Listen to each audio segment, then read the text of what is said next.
Halo semuanya, selamat datang di VLY Studio. Kembali lagi bersama saya, Vera Lois. Oke, kali ini kita masih akan tetap membahas aturan database ya, di mana kita kali ini akan membahas mengenai normalisasi. Nah, normalisasi itu apa? Jadi normalisasi itu adalah bagaimana kita membuat sebuah tabel dan merelasikan antar tabel sehingga tabel tersebut tidak terjadinya redundansi atau datanya tidak terredundansi. Nah, terus redundansi itu apa? Jadi redundansi itu adalah data yang sama disimpan secara berulang. Itu redundansi. Oke, di sini saya akan memberikan sebuah contoh ya. Pernah nggak sih kalian membuat sebuah tabel yang digunakan untuk menyimpan data transaksi, baik itu transaksi pembelian atau penjualan, yang dimana detail dari transaksi tersebut juga kalian simpan ke dalam tabel yang sama, jadi satu tabel ya. Begitu juga dengan detailnya. Kalian simpan hanya dalam satu tabel saja. Nah, jika pernah, itu sebenarnya salah ya. Jadi tabel tersebut harus dinormalisasi. Di sanalah yang akan terjadi redundansi atau penyimpanan data secara berulang.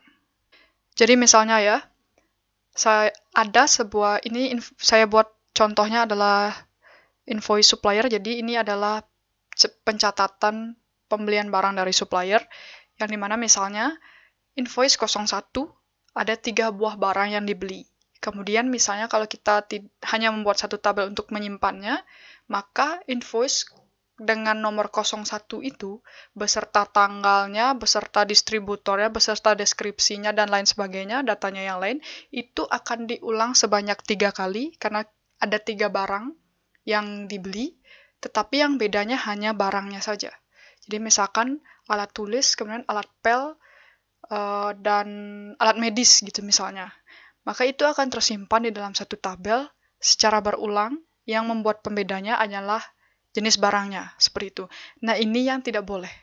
Ini yang disebut redundansi. Jadi kita harus memecah tabelnya menjadi 2 tabel. Yang pertama, tabel induknya yang menyimpan data pokoknya seperti kodenya, ID distributornya, deskripsinya, kapan barangnya datang, dan yang kedua adalah tabel detail invoice supplier yang digunakan untuk menyimpan detail barang yang dibeli dari kode invoice tertentu. Ini misalnya ya, saya kasih contoh invoice dengan 04 ya. Ini ya data yang disimpan di tabel invoice supplier itu adalah tabel field pokoknya ya. Nah, kemudian ID-nya dari tabel invoice ini atau primary key-nya akan berada di sini. Di detail invoice supplier ya. Ini.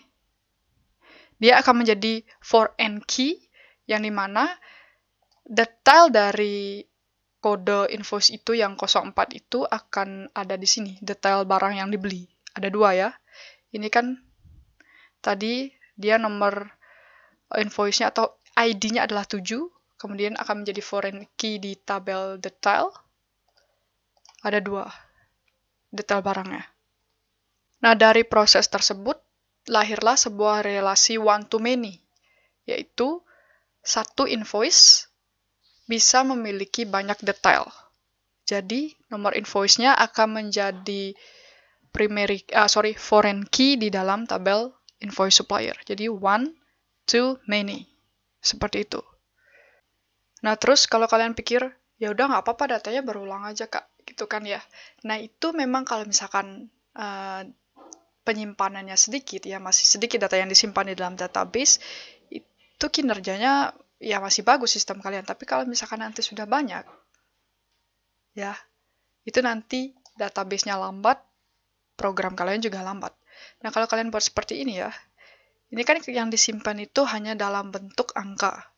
Nah, kalau misalkan, karena kita menyimpan ID di sini kan ya, ID, dan harga, hanya itu saja.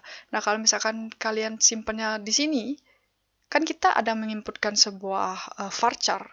Nah, kalau kita menginputkan biasanya sebuah varchar, kemudian kita berulang terus tuh, kalau kalian menyimpannya hanya dalam satu tabel, kalian tidak normalisasi, maka itu yang akan membuat database semakin lambat.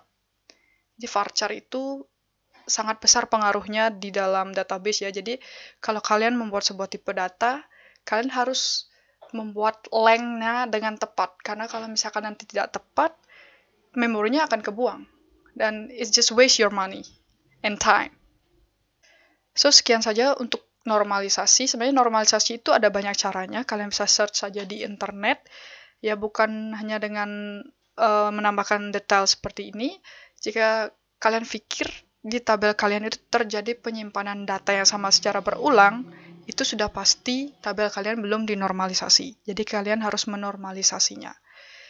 Selebihnya lagi mungkin saya akan menjelaskan lebih lagi mengenai normalisasi ini di kemudian hari. So, sekian saja untuk hari ini. Terima kasih sudah menonton. Kita bertemu lagi di video selanjutnya. Bye-bye. Terima kasih.